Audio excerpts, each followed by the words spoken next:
AIDS struck in the early 80s, that was like largely the focus of what our mission became. And Allan was part of that. It was just totally devastating to watch your contemporaries waste away, to see them alone without family support, to see a community that turned against them. He was so many folks' primary person in the last days of their lives. He was there. People didn't want to be with people with AIDS. They didn't want to talk about it. In the Jewish community, they didn't even want to deal with it initially. JFCS worked with Congregation Sha'ar Zahav and other organizations in the early 80s to start the first Jewish AIDS project in the United States.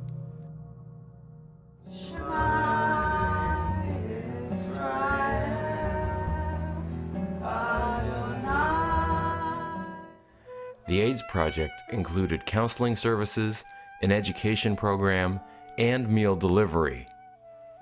Rabbi Kahn called me and he said, would you be interested in co-chairing the Kaiser Brunch? I don't know what Kaiser is like now, but they were notorious for having terrible food then. The purpose of the Kaiser Brunch was to bring some cheerfulness and some warmth and some company to people that were in the hospital with AIDS. Allan coordinated it, Allan schlepped the stuff, Allan shopped for the food. So we had a quartet that came every month and played classical music. It was an outreach to a lot of very lonely people. It was the most unbelievable thing because people came. Members of the congregation, friends of the congregation. Allan got further connected with families who were coming to visit with people with AIDS. And so he started devoting his time to them. A lot of the people in the early years would come here, but it was very secretive. They couldn't tell anyone at home that they were coming to San Francisco to visit their son who had AIDS. When somebody has died, or they're going home leaving somebody very sick, and they're trying to work out what happened during their stay. What does the future hold? How can I go on without my son, brother? Somehow having some closure. And Allan is a star at closure. My father used to refer to my brothers and I as, this is my Kaddish. And of course I never understood that till my father died and said Kaddish for him. Someone has to say Kaddish for those who are gone, and someone has to remember that they lived and that their lives were important. When my personal community started to diminish, I thought, okay, maybe their families or their friends or no one else will remember their yard site. And I make it a practice every month going through the calendar and making a donation to the synagogue in their memories.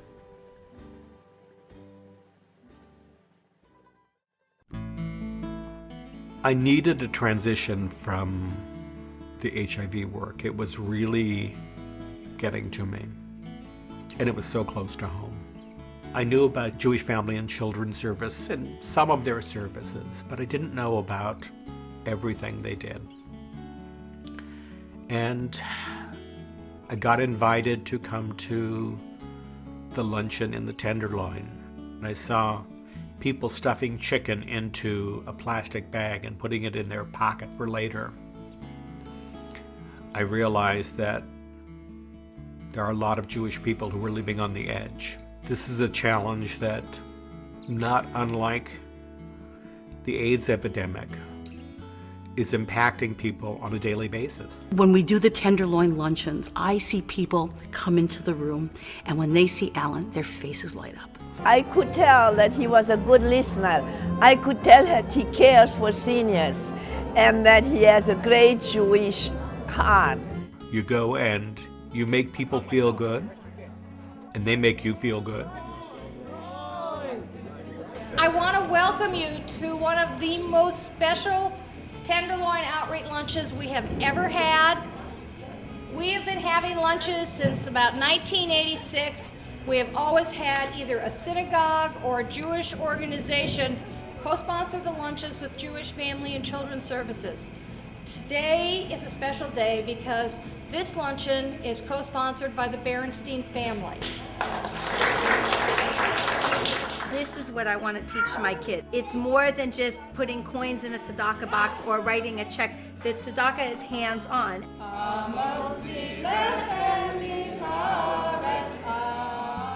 Uncle Allan has really helped us teach our kids. He seems to focus on the people with the greatest need and the least attention in the community, people who somehow are passed over, neglected. Making a donation from the heart, coming and having contact with a senior one-to-one is so important. I think it's the most valuable part of the work. The escort program is a really fabulous program. It's so wonderful and it's easy to do. My seniors are very special to me. Well, the Senior Escort Program provides a service which dramatically impacts the quality of my life. I can depend every week on a round trip to someplace I need to be. Well, I feel very fortunate to have someone like Allan to take me to the dentist. I think that's very kind of him. And so we have very pleasant conversation, and it's like an outing to me, like I'm going someplace besides the dentist. I am legally blind. I use one of those white canes, red-tipped, when I go out and about. I am hearing impaired. I wear 2 hearing aids, and I have a rotten back. And so my formula for living life is to, with assistance, be as independent as possible. And the escort program provides that for me. And the icing on the cake is when the person driving you is a charming dude. The first time Allan called to arrange to pick me up here, he said, "May I bring Daisy?" Sure, whoever. It turned out that Daisy is this enormous, fluffy white dog. Laura has limited vision. The dog is very tactile, is something warm and fuzzy that welcomes you into their lives. He gives of himself most times without being asked. He gives of his time, he gives of his resources, and he seldom will say no. He's a mensch. He's just a solid mensch. If I had to say one thing to Allan about the work that he does, what would I say? God bless you and keep it up. I believe strongly that the values my parents taught me, and certainly my Jewish values, reinforce the need to go on and contribute, not only with the check, but with my hands.